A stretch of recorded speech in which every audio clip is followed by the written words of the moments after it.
Over 13.5 million people need some sort of humanitarian assistance because of the Syrian crisis. 4.8 million Syrians are refugees, while 6.5 are displaced within Syria, half of them being children.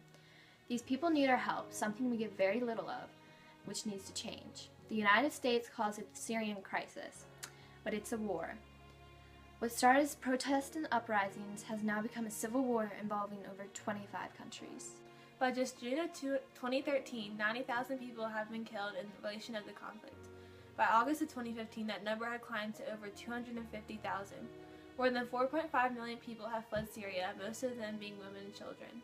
The neighboring countries of Lebanon, Jordan, and Turkey are struggling to cope with one of the largest refugee evacuations in recent history.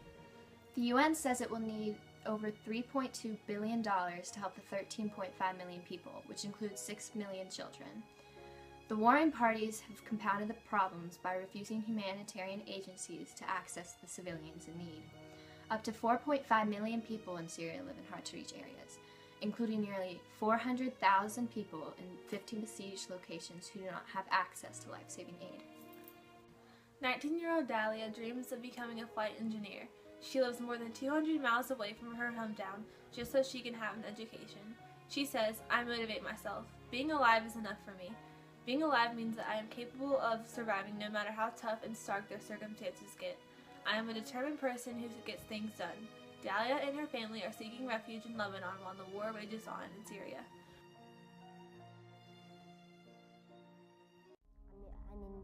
يذبحون بالسكين للعالم.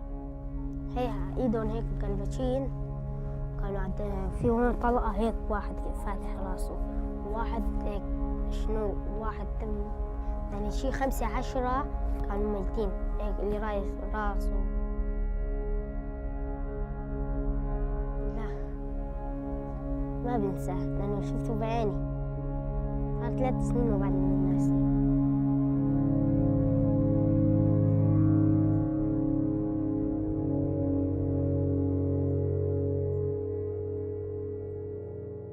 One of the ways to help the refugees is by enabling useful environments. Refugees are humans just like everyone else. In Uganda, Syrian refugees are able to work just like the rest of the citizens who live in the country. This has helped both the refugees and the host country. In the capital city of Uganda, 21% of the refugees own a business that has employees, and 40% of the employees are citizens of Uganda. To help the refugees, we cannot just view them as helpless, independent people. They just need someone to trust them enough to give them an opportunity so they can provide for themselves.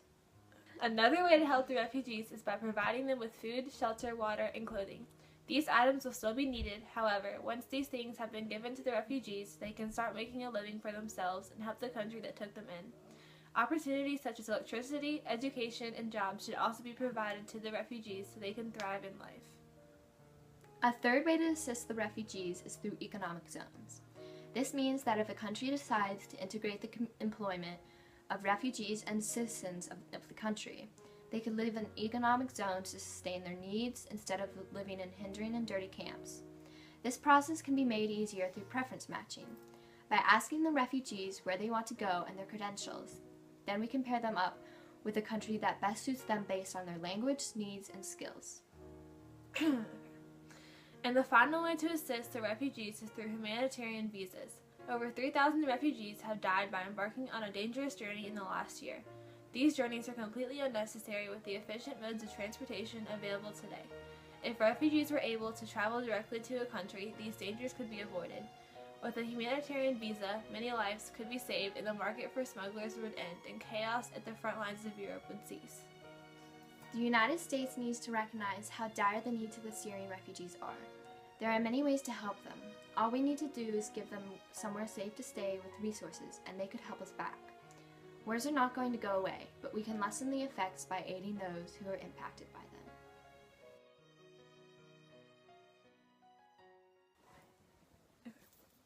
By just June of 2013, 90,000 people dang it, Bryce! We wanted to stay in her hometown so her studies would not suffer. Bryce, what the heck?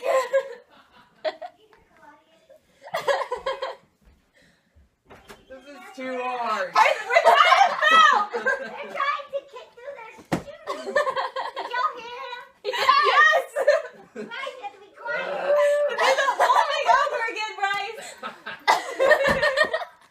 Yay!